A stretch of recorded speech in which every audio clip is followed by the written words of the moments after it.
ولله الحمد.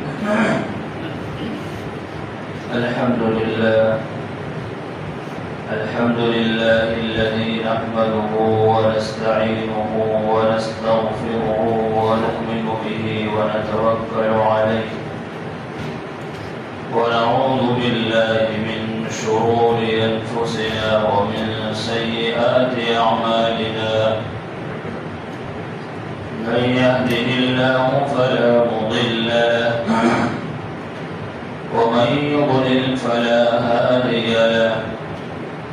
ونشهد أن لا إله إلا الله وحده لا شريك له. ونشهد أن سيدنا وحبيبنا ومولانا محمدا عبده ورسوله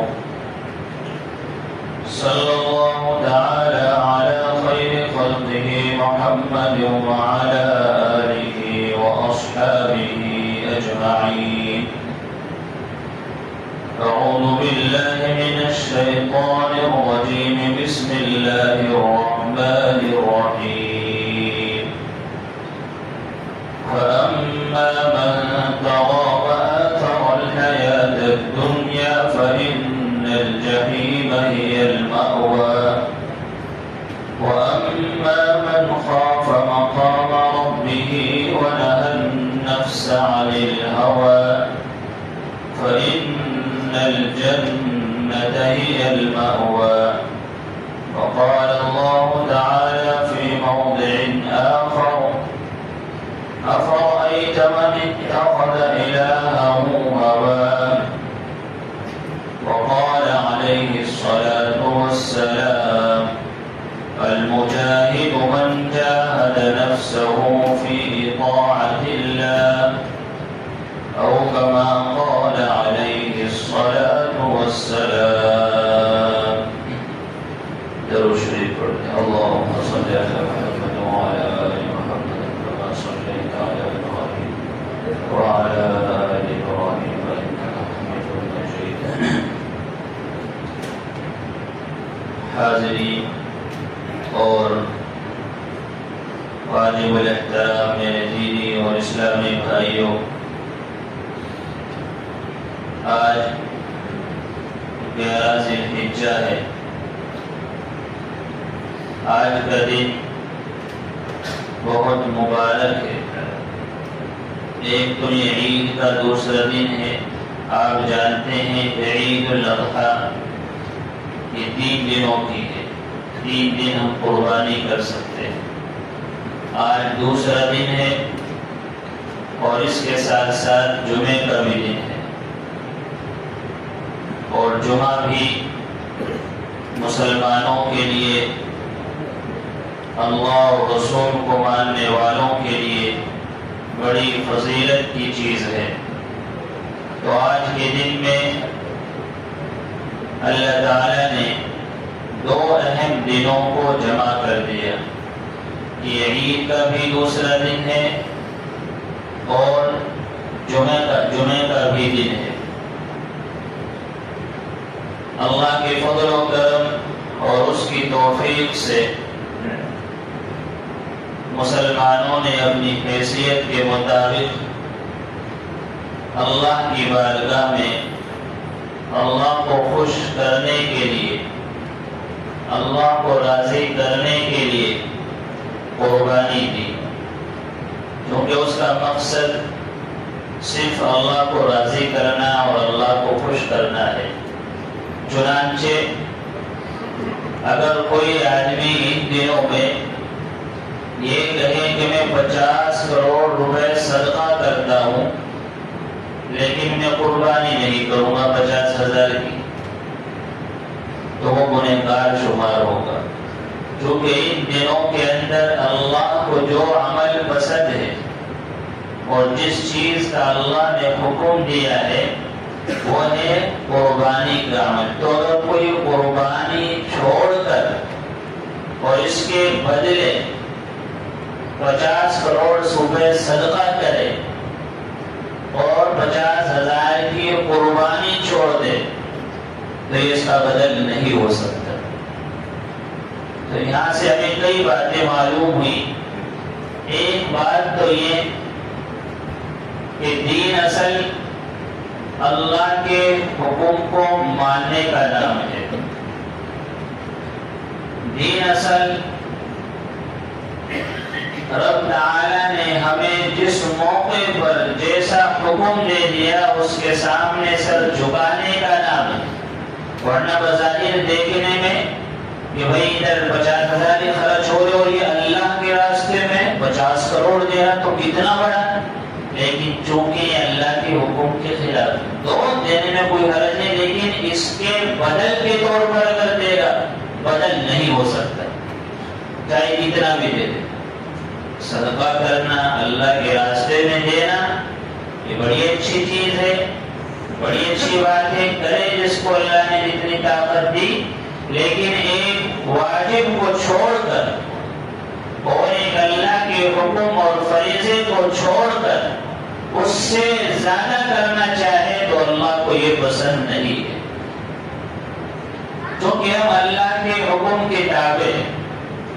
یہی ہے کہ ہم غلام ہیں اور ہمارا آقا اور مالک ہمارا رب ہے، ہمارا خالق ہے، ہمارا مالک وہی ہے. چنانچہ جیسے آپ نے کل کے دن دیکھا کہ روزانہ اشراق کی نماز پڑھنا بڑی فضیلت کی چیز رکھتا ہے، بڑے فضائل اس کے ہیں. بلکہ یہاں تک آیا ہے کہ جو آدمی فجر کی نماز کے بعد بیٹھا رہے، ذکر و اذکار کرے اور پھر اشراق کی نماز پڑھے تو حج جیسا ثواب اس کو ملتا ہے.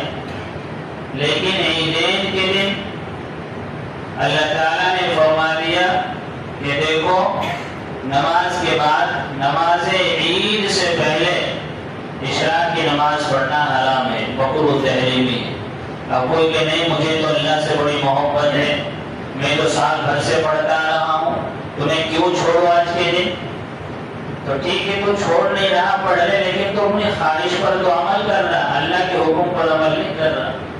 یہ دین نہیں ہے، یہ دنیا ہے. یہ دین نہیں ہے، دنیا ہے. تو ہمیں سمجھنا چاہیے دنیا کیا ہے اور دین کیا ہے. ایک جگہ ایک مسجد میں جمعے کے دن نماز کے بعد اعلان ہوا کہ دیکھو بھائی دین کی بات سنو، تم بازار میں جاؤ گے تو بازاروں والی موت ہوگی، مسجد میں رہو گے تو مسجد والی موت آئے گی. اللہ کی پناہ میں سر پکڑ کے بیٹھ گیا. یہ بازاروں والی موت، مسجدوں والی موت، اس کا کیا مطلب ہے؟ کیا بازار میں ہمیشہ جانا گناہ ہے؟ کوئی اپنی بچوں کی ضروریات کے لیے جا رہا ہے، ان کے حق کو ادا کرنا اس پر فرض ہے. کوئی اپنے کاروبار کے لیے جا رہا ہے اور حلال طریقے سے وہ کر رہا ہے اور اس نیت سے کر رہا ہے کہ میرے بچوں کا، میری بیوی کا مجھ پر حق ہے. تو اگر وہ جائز اور حلال طریقے سے بازار میں جا رہا ہے اللہ کا حکم سمجھ کر، تو وہاں اگر موت آ جائے تو کیا وہ جہنم میں ہوگا؟ وہ بازاروں والی موت ہوگی. اور ایک آدمی مسجد میں آ رہا ہے، غلط ارادے سے آ رہا ہے، غلط نیت سے آ رہا ہے، برے ارادے سے آ رہا ہے، چوری کے ارادے سے آ رہا ہے، یا نماز پڑھنے والا صرف دکھانے کے لیے آ رہا ہے، تو اگر وہ مسجد میں مر جائے تو کیا وہ اللہ کے یہاں محبوب ہوگا، مقبول ہوگا؟ نہیں میرے بھائی بزرگوں، ایسا نہیں ہے. دیکھا جائے گا مقصد کیا ہے اس کے پیچھے، نیت کیا ہے اس کے پیچھے، ارادہ کیا ہے اس کے پیچھے، یہ کیوں جا رہا ہے وہاں اور مسجد میں کیوں آ رہا ہے. تو اگر کوئی اپنے اوپر عائد حقوق کی ادائیگی کے لیے کمانے جا رہا ہے، اللہ کا حکم سمجھ کر کر رہا ہے، جائز طریقے سے کر رہا ہے، حلال طریقے سے کر رہا ہے، اللہ کو راضی کرنے کے لیے کر رہا ہے، اگرچہ بظاہر وہ دنیا نظر آئے لیکن میرے بھائیوں وہ دین ہے، وہ دین ہے. اپنی طرف سے دین میں اپنی خواہش کی وجہ سے کوئی چیز بڑھا دینا یا گھٹا دینا یہ تحریف ہے. ہمیں حکم دیا گیا کہ جس چیز کا جو درجہ اور جس درجے کی وہ چیز شریعت سے ثابت ہے اس کو اسی پر رکھنا، نہ گھٹانا نہ بڑھانا. تو بتائیے حضرت عمر رضی اللہ تعالی عنہ ان کی پیدائش کہاں ہوئی؟ بدھ میں. حضرت سیدنا ابراہیم علیہ السلام کی پیدائش کہاں ہوئی؟ بدھ میں. لیکن ابو جہل کی پیدائش خانہ کعبہ میں.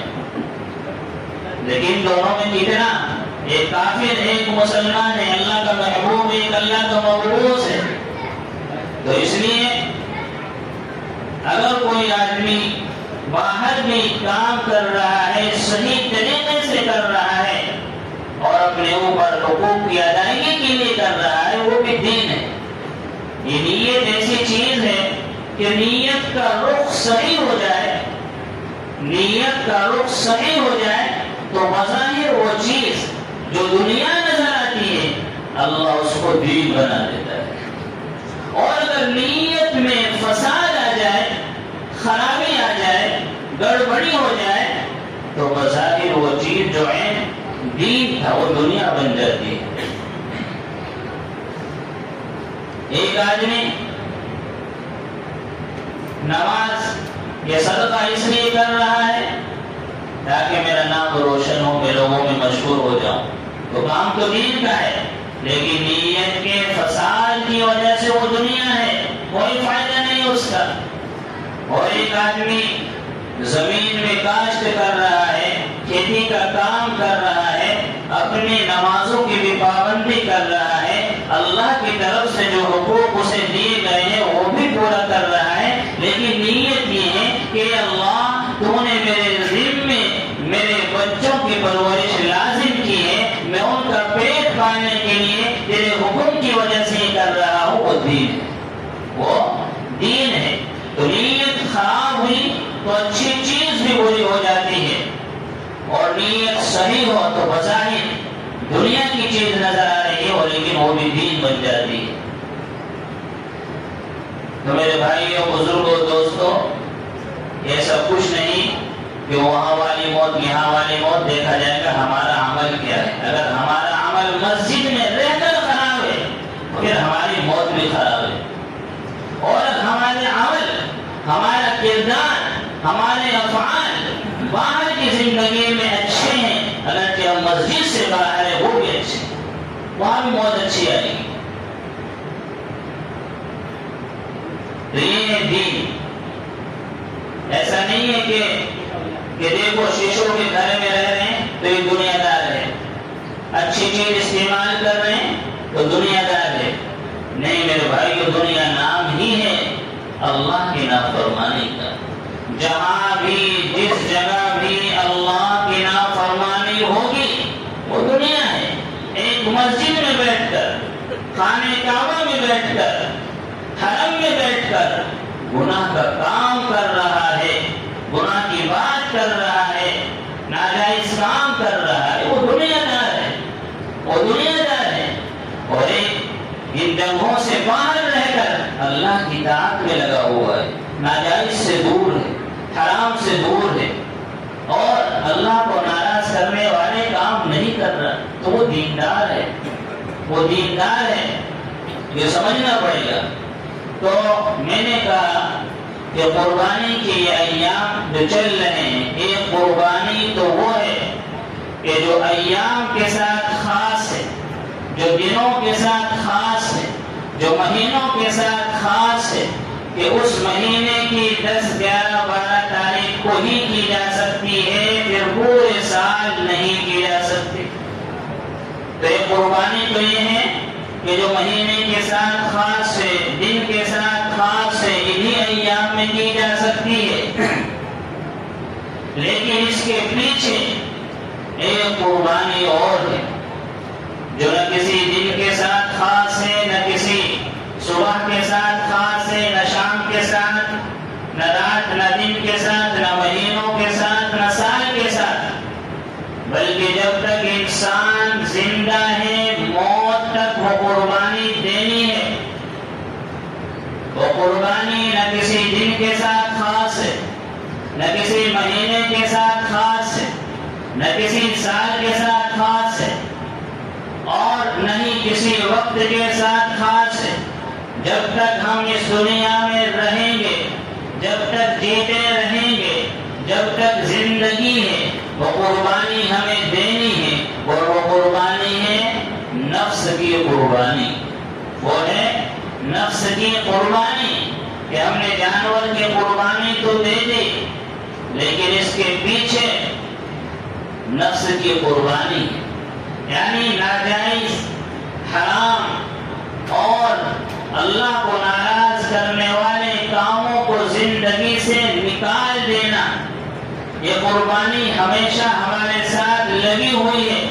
جب تک ہم اس دنیا میں رہیں گے ہم پر لازم ہے کہ ہم ان چیزوں سے، ان کاموں سے، ان باتوں سے، ان افعال سے، ان چیزوں سے بچیں جو اللہ کے غیظ و غضب کو دعوت دیتے ہیں، جو اللہ کو ناراض کرنے والے ہیں، جن سے اللہ ناراض ہوتا ہے. چاہے ہمارے دل پر کتنا بھی زور پڑے، کتنی بھی پریشانی ہمیں محسوس ہو، لیکن وہ چیزیں ہمیں چھوڑنی پڑے گی. تبھی ہماری زندگی میں سکون آئے گا، اطمینان آئے گا، راحت ہمیں ملے گی. لیکن اگر ہم نے ان کو نہ چھوڑا تو میرے دوستوں بزرگوں، ہماری زندگی بے اطمینانی کی گزرے گی، بے سکونی کی گزرے گی، چین نہیں آئے گا زندگی کے اندر. قرآن کریم کی جو آیت کریمہ میں نے تلاوت کی، اس میں رب تعالیٰ کا ارشاد ہے فَأَمَّا مَن طَغَىٰ وَآثَرَ الْحَيَاةَ الدُّنْيَا فَإِنَّ الْجَحِيمَ هِيَ الْمَأْوَىٰ. بہرحال وہ کہ جس نے سرکشی کی، اللہ کے حکموں سے منہ موڑا، رسول اللہ صلی اللہ علیہ وسلم کی تعلیمات کو، آپ کی سنتوں کو اور آپ کی باتوں کو روندا، ان پر عمل نہیں کیا. وَآثَرَ الْحَيَاةَ الدُّنْيَا، اور آخرت کے مقابلے میں دنیاوی زندگی کو ترجیح دی. آخرت کے مقابلے میں دنیا میں ناجائز کام کیے، حرام کام کیے، چاہے کسی بھی طرح کا گناہ ہو، اس میں وہ مبتلا ہے. تو فرمایا فَإِنَّ الْجَحِيمَ هِيَ الْمَأْوَىٰ، کہ یقین اور بلا شبہ جہنم ہی اس کا ٹھکانہ ہے، جہنم ہی اس کا ٹھکانہ ہے. اور اس کے مقابلے میں وَأَمَّا مَنْ خَافَ مَقَامَ رَبِّهِ وَنَهَى النَّفْسَ عَنِ الْهَوَىٰ، اور جو آدمی اپنے رب کے سامنے کھڑے ہونے سے ڈرا. اپنے رب کے سامنے کھڑے ہونے کا مطلب کہ جب بھی کسی کام کی طرف چلتا ہے، جب بھی زبان سے کوئی بات نکالتا ہے، جب بھی اس کی نگاہ کسی چیز کی طرف اٹھتی ہے یا اس کے کانوں میں کوئی چیز آتی ہے، تو فوراً اسے خیال آتا ہے کہ میں غلط تو نہیں بول رہا ہوں، میں آنکھ سے غلط تو نہیں دیکھ رہا ہوں، میں زبان سے غلط تو نہیں بول رہا، ہاتھ سے غلط تو نہیں کر رہا ہوں. تو اپنے رب یعنی میدان محشر میں کھڑے ہونے کا ڈر اس کے دل میں، کہ جو بھی میں بولوں گا، جو بھی میں سنوں گا، جو بھی ان آنکھوں سے میں دیکھوں گا، مجھے اس کا حساب دینا ہے آخرت میں چھوٹ نہیں پاؤں گا. تو یہ چیز، یہ کھٹکا، یہ ڈر اس کے دل میں ہے. تو اس طرح جس نے اپنی زندگی کو گزارا ہے، اس کے لیے اللہ تعالیٰ فرماتا ہے وَأَمَّا مَنْ خَافَ مَقَامَ رَبِّهِ وَنَهَى النَّفْسَ عَنِ الْهَوَىٰ، کہ جو اپنے پروردگار کے سامنے میدان محشر میں کھڑا ہونے سے ڈرا، اللہ کی مرضیات کے مطابق زندگی گزاری، اور اس نے اپنے نفس کو، اپنی چاہتوں کو، اپنی خواہشوں کو، اپنے جذبات کو اور اپنی تمناؤں کو غلط چیزوں سے روکا. تو فرمایا فَإِنَّ الْجَنَّةَ هِيَ الْمَأْوَىٰ، بالیقین اور بلا شبہ اس کا ٹھکانہ جنت ہے، اس کا ٹھکانہ جنت جنت ہے۔ تو میں نے کہا کہ ایک تو قربانی وہ ہے کہ جس دن کے ساتھ خاص ہے، جو ایام کے ساتھ خاص ہے، جو مہینے کے ساتھ خاص ہے، لیکن دوسری قربانی کہ اللہ کی مرضیات پر چلنا، چاہے ہماری مرضی کے خلاف ہو، دل کتنا بھی ٹوٹے۔ اذان کی آواز آ رہی لیکن دل نہیں کر رہا کہ مسجد جائے، سونے سے جاگنے کو دل نہیں کر رہا، دل نہیں اٹھ رہا ہے۔ اسی طرح آنکھ سے غلط دیکھیں، اگر نہ دیکھے تو بڑا دل دکھتا ہے، بڑے دل کو تکلیف ہوتی ہے۔ یہی تو اللہ کو پسند ہے کہ دل اللہ کی مرضیات، اللہ کی محبت میں یہ دل جتنا ٹوٹے اتنا ہی اللہ کو محبوب ہے، اتنا ہی اس دل کے اندر ایمانی چاشنی، ایمانی حلاوت آئے گی۔ اسی لیے ایک شاعر نے کہا ہے، رگڑے لاکھ جب کھاتا ہے دل، کچھ نہ پوچھو دل بہت مشکل سے بن پاتا ہے دل۔ یہ آئینہ ہے وہ آئینہ کہ جو نگاہ شکستہ ہو تو عزیز تر ہے نگاہ آئینہ ساز میں۔ یعنی یہ دل وہ ہے کہ جو اللہ کے لیے جتنا ٹوٹ جائے اتنا ہی اللہ کو محبوب ہے، اتنا ہی اللہ کے یہاں پسندیدہ ہے، اتنا ہی اللہ کے یہاں اس کی عزت ہے۔ اور تبھی آدمی کو ایمانی حلاوت نصیب ہوتی ہے، تبھی آدمی کو ایمانی چاشنی نصیب ہوتی ہے۔ تو میرے دوستوں، بزرگوں، اپنی خواہشات، جذبات، چاہتیں، تمنائیں اللہ کی مرضی کے مطابق کریں، چاہے دل پر کتنا زور پڑے، چاہے دل پر کتنا بوجھ ہو۔ بہت سارے کہتے ہیں کہ اگر دین پہ چلے تو کام نہیں چلتا، اگر دین پر چلے تو کام نہیں چلتا، دنیا نہیں چلتی، پھر ہماری کیا کریں گے؟ لیکن اللہ کا اعلان ہے، اللہ سچا ہے، اس کی بات سچی ہے، اس کا وعدہ سچا ہے۔ وہ کہتا ہے تمہاری تمام تر پریشانیوں کا حل میرے سے ڈرنے میں، تمہاری تمام تر مصیبتوں کا حل میری اطاعت میں۔ یہ اللہ فرما رہا ہے اور اللہ کا وعدہ سچا ہے۔ دیکھو، جو جتنا دیندار ہوگا، اللہ والا ہوگا، وہ اتنا سکون میں رہے گا۔ اچھا، یہاں بات بھی سمجھ لینا چاہیے، میں یہ نہیں کہہ رہا کہ جو عالم ہوگا وہ دیندار ہوگا، میں یہ نہیں کہہ رہا جو عالم ہوگا وہ دیندار۔ عالم ہونا اور بات ہے، دیندار ہونا اور بات ہے۔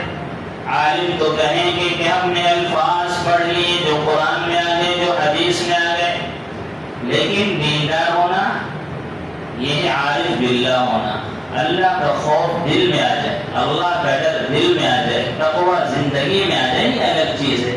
اس کے لیے عالم ہونا شرط نہیں۔ کتنے ایسے بزرگ گزرے ہیں ہمارے، جو سید الطائفہ ہے علماء دیوبند کے، حضرت سید حاجی امداد اللہ صاحب مہاجر مکی رحمۃ اللہ علیہ، جو بہت بڑے اللہ والے، جو مولانا قاسم نانوتوی رحمۃ اللہ علیہ کے بھی شیخ ہے، حضرت مولانا رشید احمد صاحب گنگوہی رحمۃ اللہ علیہ کے بھی شیخ ہے، اور جو مجدد ملت حکیم الامت حضرت تھانوی رحمۃ اللہ علیہ کے بھی شیخ ہے، لیکن وہ کوئی عالم نہیں تھے، کسی کی صحبت انہوں نے اختیار کی تھی۔ بغیر صحبت کے کوئی بہت زیادہ ذکر و اذکار کرے، اللہ والوں سے ملے بغیر، بعض مرتبہ وہ نقصان کر دیتا ہے۔ تو تسبیحات بھی پڑھیں، ذکر و اذکار بھی اگر کرنا ہے زیادہ تو کسی اللہ والے سے جڑ جائیں، اور جب اللہ والے سے جڑیں گے تو زندگی میں تبدیلی آئے گی، زندگی کے اندر نکھار آئے گا، زندگی کے اندر سکون آئے گا۔ تو جتنے بھی بزرگ تھے سب ان سے جڑے ہوئے تھے۔ تو میں نے کہا کہ عارف باللہ، قرآن میں جہاں اللہ نے فرمایا انما یخشی اللہ من عباده العلماء، کہ اس کے بندوں میں سے علماء ہی اللہ سے ڈرتے ہیں۔ تو حضرت اقدس مولانا شاہ ولی اللہ محدث دہلوی رحمۃ اللہ علیہ نے فرمایا یہاں علماء سے مراد عارفین باللہ ہے، کہ جو اللہ کو پہچاننے والے ہیں، جن کو اللہ سے محبت ہے، جن کے دل میں تقویٰ اور طہارت ہے، وہ مراد ہیں یہاں۔ تو میں نے کہا کہ علماء تو دیندار جو ہوں گے، نیک لوگ جو ہوں گے، اللہ والے جو ہوں گے، ان کو سکون ملے گا۔ واقعی کوئی بھی ہو ہمیشہ سکون میں رہیں گے۔ تو اللہ نے فرمایا پریشانی ہو، تمام مشکلات کا حل ایک چیز میں ہے۔ قرآن کریم کی چھوٹی سی آیت ہے، وَمَن يَتَّقِ اللَّهَ يَجْعَل لَّهُ مَخْرَجًا، اور جو اللہ سے ڈر کر زندگی گزارے گا، اللہ تعالیٰ اس کے لیے ہر طرح کی مصیبت سے، پریشانی سے، مشکلوں سے نکلنے کا راستہ پیدا کر دے گا۔ یہ اللہ کا وعدہ ہے، اللہ کا وعدہ ہے، اور اللہ سچا ہے، اس کے وعدے میں ذرہ برابر شک نہیں ہو سکتا۔ کسی بھی طرح کی پریشانی، مالی پریشانی ہے تو بھی یہ ہے، ذہنی پریشانی ہے تو بھی اس کا حل یہی ہے، اولاد کی پریشانی ہے اس کا حل بھی یہی ہے، کوئی اور پریشانی ہے اس کا حل بھی ہے۔ تو اگر اولاد کی پریشانی ہو تو اس نسخے کو اپنایا جائے جو اللہ نے قرآن میں بیان فرمایا، وَمَن يَتَّقِ اللَّهَ يَجْعَل لَّهُ مَخْرَجًا، جو اپنی زندگی کے ہر قول میں، ہر عمل میں، ہر فعل میں، اور زندگی گزارنے کے ہر موڑ پر، ہر راستے پر اللہ سے ڈر کر کے، اللہ کے مطابق کہی ہوئی چیزوں کے مطابق زندگی گزارے گا، اللہ کا وعدہ ہے، 100% سچ ہے، اس میں کسی طرح کا شک نہیں۔ اللہ نے فرما دیا یجعل لہ مخرجا، اللہ تعالیٰ اس کے لیے ہر طرح کی پریشانیوں سے نکلنے کا راستہ پیدا کر دے گا، نکلنے کا راستہ بنا دے گا۔ اولاد کی پریشانی ہے تو بھی اللہ اسے نکلنے کا راستہ بنا دے گا، مالی پریشانی ہے تو بھی اللہ اسے نکلنے کا راستہ بنا دے گا، اور کسی اور طرح کی پریشانی ہے اس سے نکلنے کا بھی اللہ راستہ پیدا کر دے گا۔ لیکن شرط یہ ہے کہ واقعے میں، حقیقت میں، دکھاوا نہیں، دل کے اندر اللہ آ جائے، دل کے اندر اللہ آ جائے۔ اور اللہ کا وعدہ ہے دل میں، اگر وہاں پہلے سے بڑے بڑے بت بیٹھے ہو انسانی شکلوں میں، وہ بھی دل میں، وہ بھی دل میں، تو ایسے دل میں تھوڑا ہی اللہ آئے گا۔ ہاں، پہلے دل کی صفائی ہو، اللہ آئے گا۔ اور وہ صفائی کیسے ہوگی؟ اللہ سے توبہ استغفار شروع کر دو۔ یہ نہ دیکھا جائے میں اتنا گنہگار ہوں، میں نے تو یہ اتنی نماز چھوٹ گئی تو چلو ایک اور چھوٹ گئی، کیا ہو جائے گا؟ میں نے اتنا جھوٹ بول دیا، ایک اور جھوٹ بول دیا، چلو کیا ہو؟ ایسا نہیں، کتنے بھی گناہ ہیں، کتنے بھی گناہ ہیں، فوراً استغفار اور توبہ کر لیا جائے، اللہ تعالیٰ اسے ایک نیک انسان بنا دے گا۔ اور اگر یہ سوچتا رہا میں تو بڑا گنہگار ہوں، میں نے تو ایسی ایسی غلطی کر لی، میں کیسے توبہ کروں، تو حقیقت میں یہ تکبر ہے، یہ تکبر ہے۔ آپ بتائیے ایک دریا ہے، دریا گزر رہا ہے، ایک ناپاک آدمی اس کے کنارے پر کھڑا ہے اور وہ سوچتا ہے میں تو ناپاک ہوں، میں دریا میں کیسے جاؤں، حالانکہ دریا گزر رہا، چلتا پانی پاک ہے، اور وہ دریا میں کودتا ہی نہیں ہے۔ اور اگر پوری زندگی بھی کھڑا رہا دریا کے پاس اور دریا میں غوطہ نہیں لگائے گا تو وہ پاک نہیں ہو سکتا، اور چاہے کتنا بھی ناپاک ہو اس دریا میں جب بھی وہ غوطہ لگا دے گا پاک ہو جائے گا۔ تو اللہ کی رحمتوں کے دریا برس رہے ہیں، اللہ کی محبتوں کے دریا برس چل رہے ہیں، اس کی رحمتیں جوش میں ہے، اس کی دریا مغفرت ہے، لیکن ہم کھڑے ہیں اس میں گھسنا نہیں چاہتے۔ ایک حدیث شریف میں حضور نبی کریم علیہ الصلوۃ والسلام نے ارشاد فرمایا من لزم الاستغفار جعل اللہ له مخرجا من كل ضيق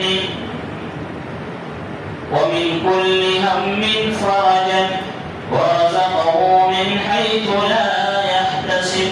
بہت غور سے سننے کی حدیث ہے، ہر طرح کی پریشانیوں کا حل اس میں بتایا۔ فرمایا کہ جو استغفار کو لازم پکڑ لے گا، استغفار اور توبہ میں کیا فرق ہے؟ استغفار کہتے ہیں پچھلے گناہوں پر نادم، شرمندہ ہونا اور ان کو چھوڑ دینا، یہ تو ہے استغفار۔ اور توبہ آگے اگر زندگی میں کسی بھی طرح کا گناہ نہ کرنے کا عزم مصمم کرنا، یہ توبہ ہے۔ تو آئندہ فیوچر میں کسی طرح کے گناہ نہ کرنے کا پکا ارادہ کر لینا، یہ توبہ ہے، اور گناہوں کو چھوڑ دینا، ان پر شرمندہ ہو کر، یہ استغفار ہے۔ تو اللہ کے رسول صلی اللہ علیہ وسلم نے ارشاد فرمایا من لزم الاستغفار پکڑ لے گا، اللہ تعالیٰ اس کے لیے ہر طرح کی تنگی سے، ہر طرح کی تکلیف سے، ہر طرح کی پریشانی سے، ہر طرح کی مصیبت سے، ہر طرح کے دکھ سے نکلنے کا راستہ پیدا کر دے گا۔ بتائیے، اللہ بھی نہیں کہہ رہا ہے اور حضور نبی کریم علیہ السلام کا مبارک ارشاد بھی نہیں ہے کہ پریشانیوں سے نکل جاؤ گے اگر گناہوں کو چھوڑ دیا، اور فرمایا وَمِن كُلِّ هَمٍّ فَرَجًا، اور ہر طرح کے غم سے اللہ تعالیٰ اس کو نکال دے گا۔ ہم کہتے ہیں ایسا غم جو انسان کو توڑ کر رکھ دے، ما یذیب الانسان، جو انسان کو پگھلا دے۔ تو اللہ کے رسول نے فرمایا استغفار کر لو، گناہوں کو چھوڑ دو، اللہ اس غم سے نکال دے گا، اس غم سے نکال دے گا۔ لیکن ہمارا حال کیا ہے؟ پریشانی آتی ہے تو اس کی پریشانیوں کا حل، مصیبتوں کا حل، دکھوں کا حل کسی اور چیز میں تلاش کرتے ہیں، اللہ کی طرف آتے ہی نہیں ہیں۔ اور فرمایا اسی حدیث میں آگے ہے وَرَزَقَهُ مِنْ حَيْثُ لَا يَحْتَسِبُ، اللہ ان کو ایسی جگہ سے روزی دے گا جہاں سے ان کا گمان بھی نہ ہوگا، خیال بھی نہ ہوگا، وہم بھی نہ ہوگا۔ ایک تو یہ کہ اللہ ان کو روزی دے دے گا حقیقت میں، لیکن اگر واقعی میں وہ اللہ والا ہے، متقی ہے، تو دل میں اللہ ایسا چین اور سکون دے دے گا کہ ہر حال میں وہ سب ثابت رہے گا اور اس کا دل مطمئن رہے گا۔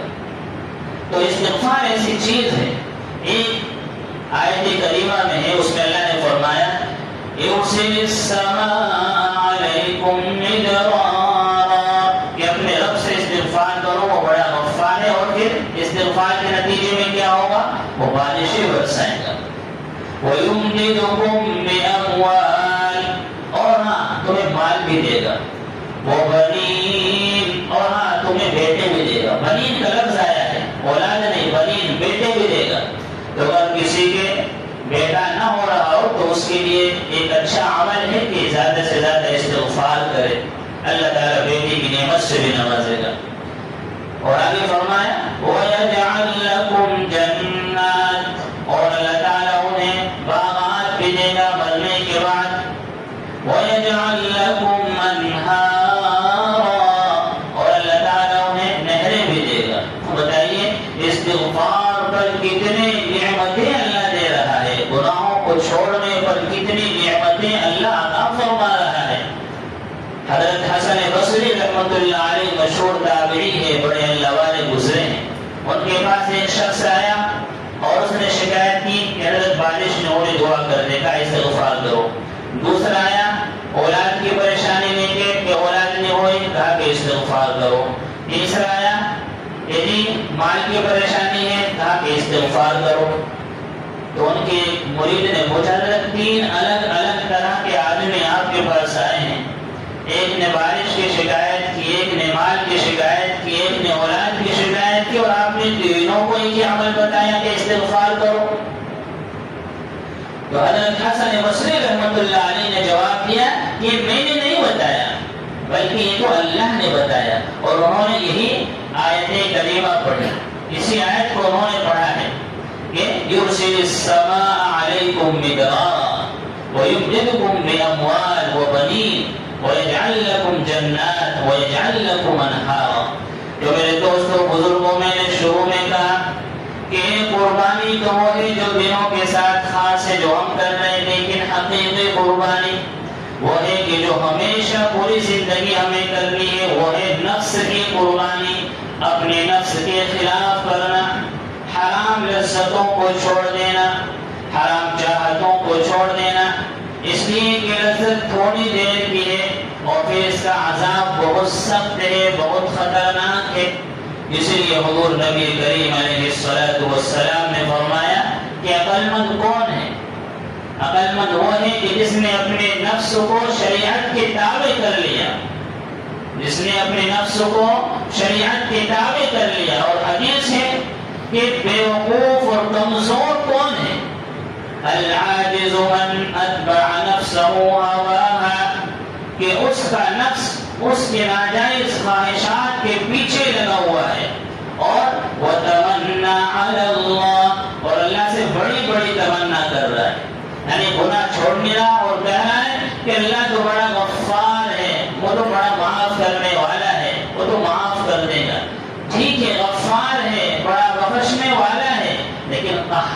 تو ہے, زبردست پکڑ کرنے والا بھی تو ہے. ان بطش ربک لشدید, بلا شبہ تیرے پروردگار کی پکڑ بہت سخت ہے.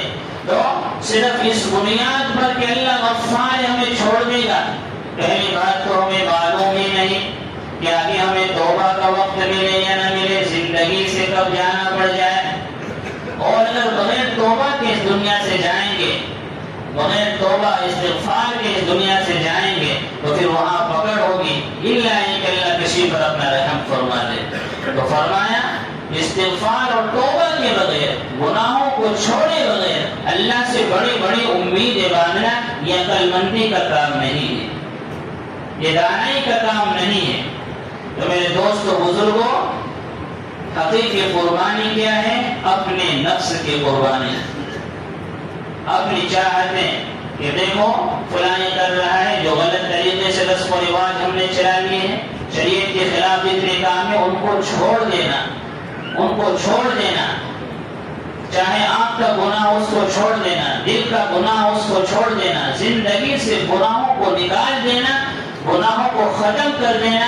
یہی ہے حقیقی قربانی, اور یہ ہمیشہ ہمیشہ جاری رہے گی جب تک ہم اس دنیا میں ہیں, جب تک ہم زندہ ہیں. یہ کسی دن یا کسی صبح یا کسی شام یا کسی رات کے ساتھ خاص نہیں ہے. جب تک ہم اس دنیا میں رہیں گے یہ قربانی ہمیں دینی پڑے گی. یہ قربانی ہم دیں گے تو اللہ تعالیٰ ہمیں کامیابیوں سے نوازے گا, اللہ تعالیٰ ہم پر کرم فرمائے گا, اللہ ہم پر اپنا فضل فرمائے گا, اللہ ہمیں چین بھی دے گا, سکون بھی دے گا, راحت بھی دے گا. میرے دوستو بزرگوں یہ بتائیے کہ اللہ کو ناراض کرنے تو غیظ و غضب کو دعوت دینا ہے. تو جہاں غیظ و غضب اتر رہا ہو, جہاں غیظ و غضب اتر رہا ہو, وہاں رحمت کیسے اترے گا, کیسے اترے گی؟